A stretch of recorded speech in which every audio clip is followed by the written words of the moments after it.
You came to the area to teach. Yeah, mechanical engineering. And that brought you to Washington, and now you're like top Washington climber. Oh, I don't know.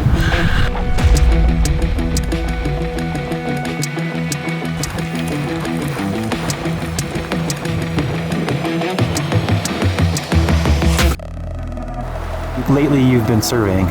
Yeah. Why are you doing that? So the Bulgers list never changes, but a lot of the Bulger peaks have double summits where people don't know which one is the true high point. So I've been bringing theodolite and differential GPS up for those to determine the true summit. But also there's a second list, the strict Washington top 100 list. It's only 100 highest with 400 feet of prominence. So that was compiled in 2001 by John Roper and a couple other guys based on the quads. But I started looking into it, and the quads can have errors. And so I'm surveying with much more precision than the quads have. I found about 5 peaks need to be added, 5 peaks need to be subtracted from the top 100 list. And I'm still working, so there might still be more changes. Most people appreciate it. Yeah, a couple people are angry at me, but I think most are fine with it.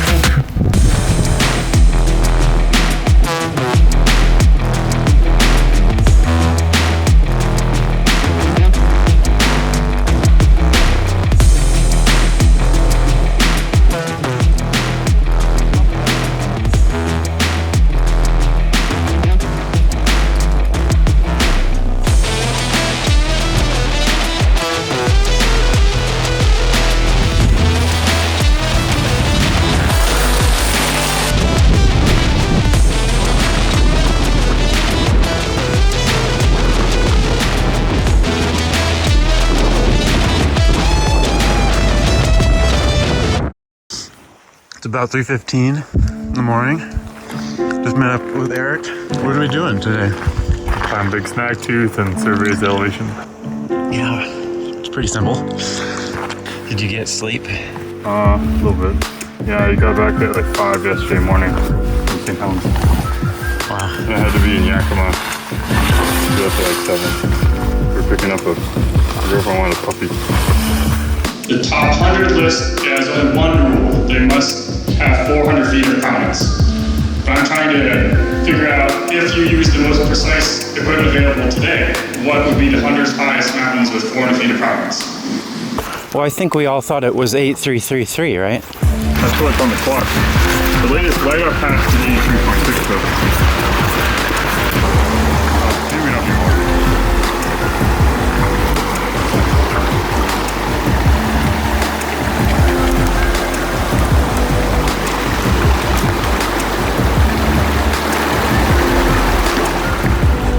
So I'm using 4 main tools for this project. So the first one on the left is a theodolite. That's the same tool that the surveyors used. So it's pretty heavy, but if I haul this up a peak that was surveyed and I point it to a peak that wasn't, I can measure angular inclination or declination to figure out the height.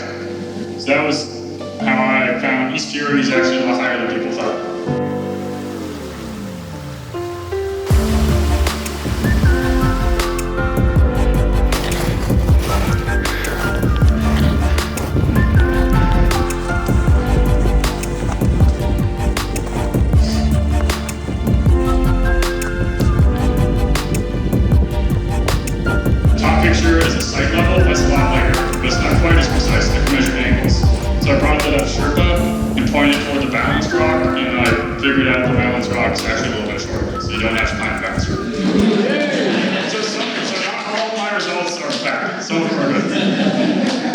The other tool is the differential GPS. This gets accuracy of 1 inch. Slippery though.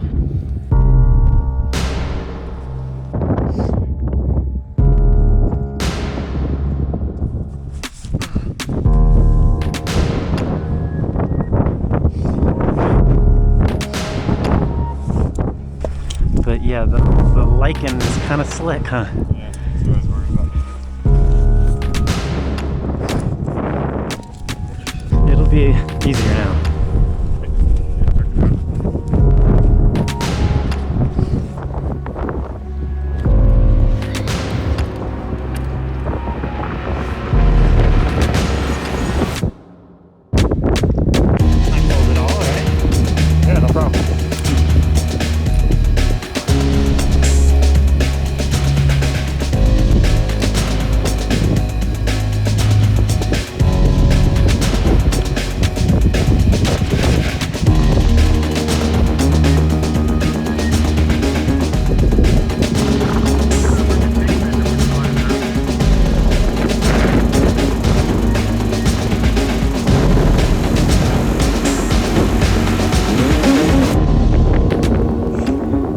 gotta wait an hour. Pleasant day.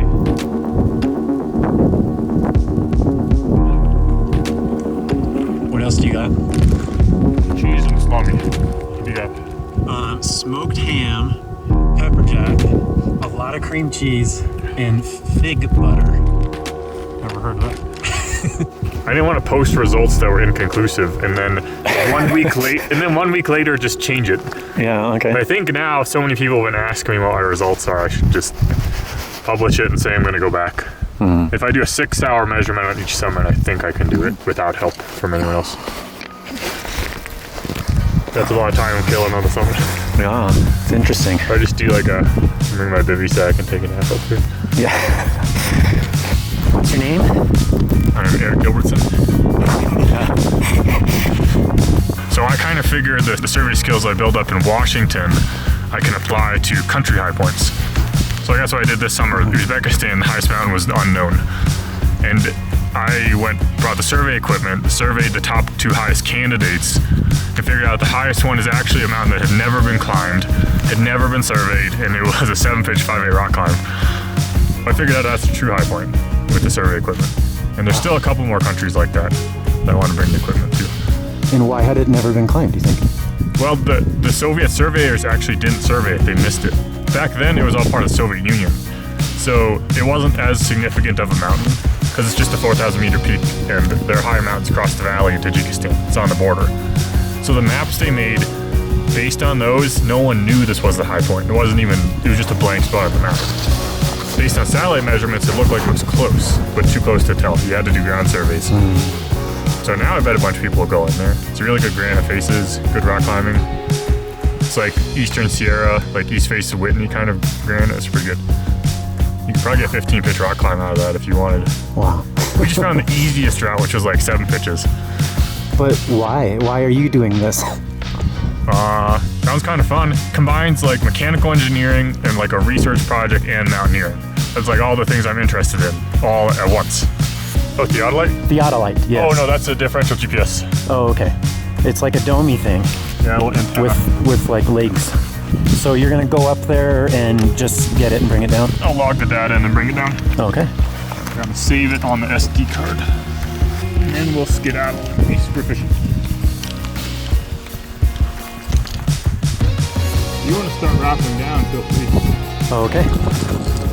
At the time, when we were rappelling from the summit, we did not notice the floating talking head in the sky. There are a few more things from Eric's presentation that I'd like to summarize. This is my takeaway, my understanding of it, so you may not want to quote me if you want to sound smart in front of your friends. Basically, in a nutshell, Eric is doing more accurate surveying of peaks than has been done before.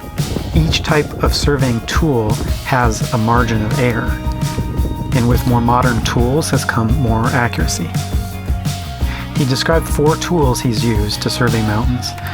The first one, the theodolite, the second, sight level. Both of these are used for measuring a point in the distance that you can see when you are positioned on a surveyed point. There are factors that can add small margin of error with these tools, but it's also important to note that it also adds the margin of error of the surveyed point measuring from. The surveying tool that Eric brought on this climb is a differential GPS, or dGPS. It gets the best accuracy of them all, down to an inch, but it requires mounting directly on the high point. The longer you let it sit there, the more accurate it will be. Then there's some complicated post-processing of the data required, and the results aren't exactly instant. A fourth surveying method Eric mentioned in his presentation is called LiDAR. So if they're already covered by LiDAR, it's not really necessary. It sends light signals from an aircraft, measures bounce back time to get results with 1 to 3 feet of air margin. So using these tools to get accuracy down to feet or inches is really a big improvement on the older data that even our modern map apps have. That older data on the quads can have air margins of 40 feet and sometimes more. Now, when it comes to Washington's highest 100 mountains, the T100 list, Eric's playing musical chairs essentially with these peaks. He's already swapped out 5 and brought 5 new ones in. Mount St. Helens? Nope, it's out of the Cool Kids Club. And most of these new ones that have been added have historically seen very few climbers. So will thousands of yearly climbers from St. Helens go climb Solitude Peak instead? Something tells me that probably won't be the case. But I would bet we will be seeing more climbs on these new peaks. In the world of mountain metrics, Eric is a quiet trendsetter. So next time you gaze upon a peak, give a little nod to the guy with the gadgets measuring mountains.